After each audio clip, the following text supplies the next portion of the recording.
नमस्कार आजिर ही स्वतंत्र विश्लेषण को स्वागत आसंतु सीधासलख विषयवस्तु भितर को जिबा 2025 एवं 2026 रे भारतर अर्थनीति टिक्सा और पेंशन क्षेत्र में जो एक विराट परिवर्तनर लहर आसवाक जाउछि आमे आज ताकू ही डिकोड करिबा। ध्यान देबे एहा केवल किछि सरकारी नीतिर तालिका नहे, वास्तव रे एहा हेउछि आम देशर भविष्यत आउ आम समस्तंकर आर्थिक स्थिरतार एक ब्लूप्रिंट। तेबे एही विशाल परिवर्तनगुड़िक एकाठी मिसी गोटे नुआ विकसित भारतर रूपरेख किपरि प्रस्तुत करुछि चलंतु जानिवा। अच्छा, आमर एही यात्रारे आमे बड़ बड़ जातीय रणनीतिरु आरंभ करी सीधा आम पकेट उपरे पड़ुथिबा प्रभाव विषय कथा हेबा।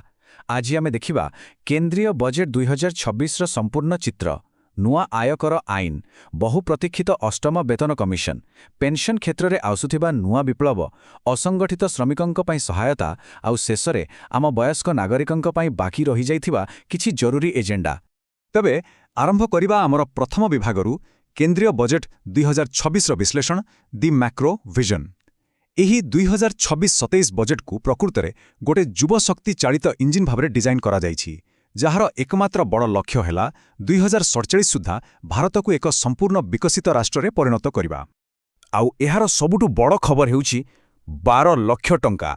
हाँ, नुआ आयकर छाड़ सीमा को 12 लाख टंका को वृद्धि करा जाइछि। नुआ टिकस व्यवस्था एहा हेउछि मध्यवित्त परिवार पई एक विराट आश्वस्ति। एहार सीधा अर्थ है आम पाखरे अधिक टंका संचय हेब, बजार रे लोके अधिक खर्च करिवे आउ देशर सामग्रिक अर्थव्यवस्था आउरी मजबूत हेब। एबे केवल टैक्स नुहे, एही बजेट किपरि विशाल जातीय प्रकल्प सांगकु छोट छोट आंचलिक पदक्षेप को बालांस करुछि ताहा देखिबा बोली कथा। भावन्तु तो गोटिया पटे क्रीड़ा पई खेलो इंडिया मिशन रहिछि आउ एमएसएमई गुड़िक पई क्रेडिट ग्यारंटी को सीधा 10 कोटी को बढ़ाई दिया जाइछि। अन्यपटे कृषि क्षेत्र को देखिले प्रधानमंत्री धन धान्य कृषि योजना, डाली जातीय शस्य आमको आत्मनिर्भरशील करने को 6 वर्षर लंबा मिशन आउ बिहार में स्वतंत्र मखाना बोर्ड भली लोकल इनिशिएटिव। एहासह किसान क्रेडिट कार्ड लिमिट मध्य एबे 5 लाख। गोटे प्रकार कहवाकू बोले सबु क्षेत्र को छुईवाकू चेष्टा करा जाइछि। विभाग 2 the new income tax act अर्थात नुआ आयकर आईन कोड को सरल करवा। एते सबु बड़ बड़ योजना तो आसिला, किंतु आमर मूल टिकस व्यवस्था रे एहा किपरि रूपांतरित होउछि चलंतु ताहा देखिबा। सरकारंकर एही स्वच्छता आनिबार प्रयास को आमे आयकर विभाग प्रकाश करिथिबा कर सेतु मानुआल रु बेस भलो भाबे बुझी पारिबा। एबे आपण निश्चय भाबुथिबे एते बड़ परिवर्तन हेबो केमिति, सेथिपे ही एही स्वतंत्र पदक्षेप। एहा खाली गोटे साधारण बही नुहे, पुरुणा और नुआ आईन भितरे एहा प्रकृति रे गोटे सेतु भली काम करूछि, जहाकी साधारण लोकंकर सबु द्वंद्व दूर करिवो। टिके चिंता करंतु पूरा 60 वर्षर पुराना आउ जटिल 1961 आयकर आईन बदलिबाकू जाउछि। एप्रिल 1, 2026 रो नुआ आयकर आईन 2025 लागू हेबो। सबुठु खास कथा हेउछि मूल टैक्स नीति रे विशेष किछि बड़ परिवर्तन न करी एहाकू बहुत सरल भाषा रे लेखा जाइछि, जेमिति जने साधारण लोक भी पढ़ी बुझी पारिबो। बस एहार फायदा हैला जे कंप्लायंस आहुरी सहज होई जिवो आउ छोट छोट आईनगत विवाद एकदम कमी जिवो। एबे आसंतु आमर तृतीय विभाग को दि 8th पे कमिशन बा अष्टम वेतन कमिशन विकसित क्षतिपूरण। लक्ष लक्ष केंद्र सरकारी कर्मचारींकर नजर एबे सीधा सड़क एही अष्टम वेतन कमिशन उपरे रहिछि, जहा सेमानंकर दरमा संरचना रे एक बहुत बड़ परिवर्तन आनिबाकू प्रस्तुत हेउछि। जदि आमे प्रक्रिया कथा कहिबा तेबे काम बहुत द्रुत गति रे आगे चलिछि। देखंतु एप्रिल 28 रु 30 भितरे कर्मचारी संगठनर प्रतिनिधिंक सह प्रथम बैठक सरिछि। तापरे मे 10 को यूनियन मानंक पाई पोर्टाल रे आवेदन करिवार शेष तारीख रखा जाइथिला। आउ ठीक ता परे मे 13 रु 14 भितरे प्रतिरक्षा और रेलबाई क्षेत्र को नहीं दिल्ली रे गुरुत्वपूर्ण मीटिंग। एही सबु कठोर टाइमलाइन देखिले गोटे कथा स्पष्ट जे दरमा वृद्धि को नहीं बहुत शीघ्र किछि बड़ घोषणा हेबाकू जाउछि। आमर चतुर्थ विभाग नेविगेटिंग दि पेंशन रिवोल्यूशन, भविष्यत को सुरक्षित करवा। एबे चलंतु कथा हेबा सही विषय जहाकू नहीं सबुआडे चर्चा लगी रही। आम देश में अवसरकालीन सुरक्षा रे आसुथिबा बड़ परिवर्तन।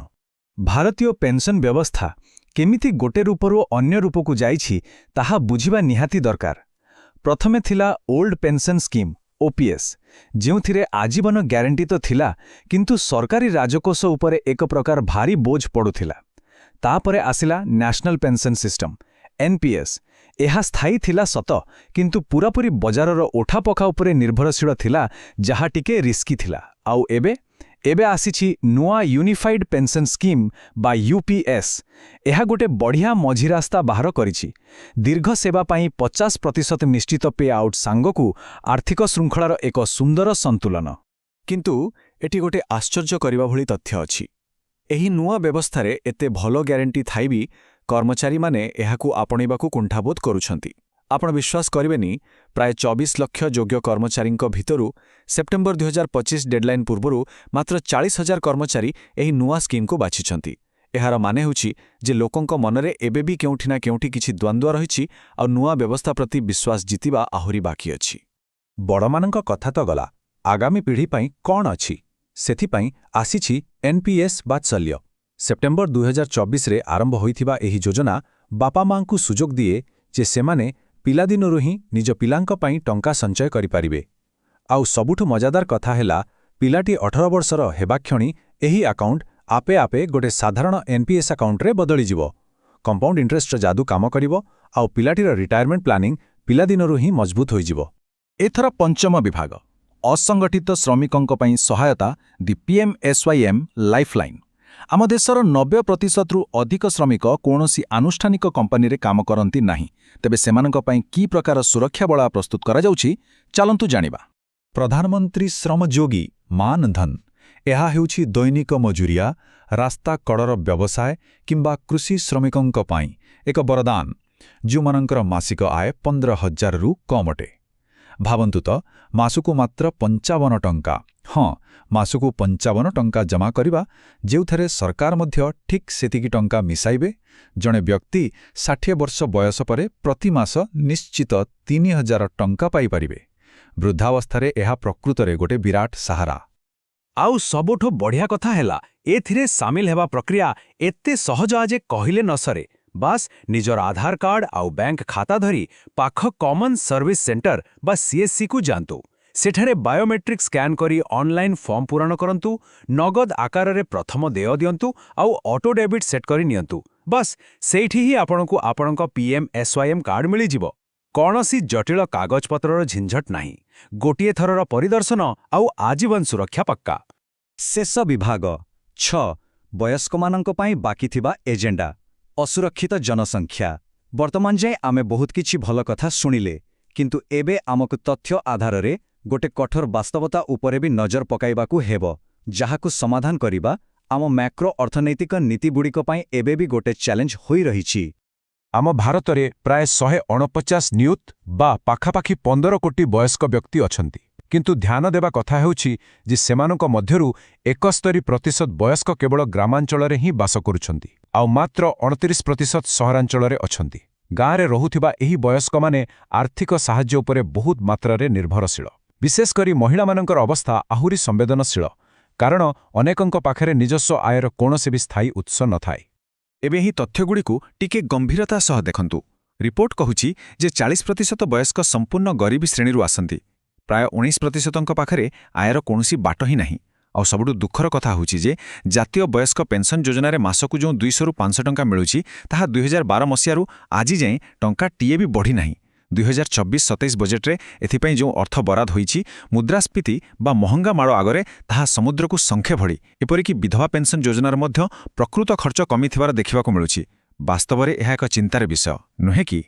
ତେବେ ଯିବା ପୂର୍ବରୁ ଗୋଟେ କଥା ଚିନ୍ତା କରିବାର ଅଛି। 2050 ମସିହା ବେଳକୁ ଆମ ଭାରତର ପୁରା 20% ଜନସଂଖ୍ୟା ବୟସ୍କ ଶ୍ରେଣୀରେ ଆସିଯିବେ। ମାନେ ବୟସ୍କଙ୍କର ସଂଖ୍ୟା ପ୍ରାୟ ଦ୍ୱିଗୁଣିତ ହେବ।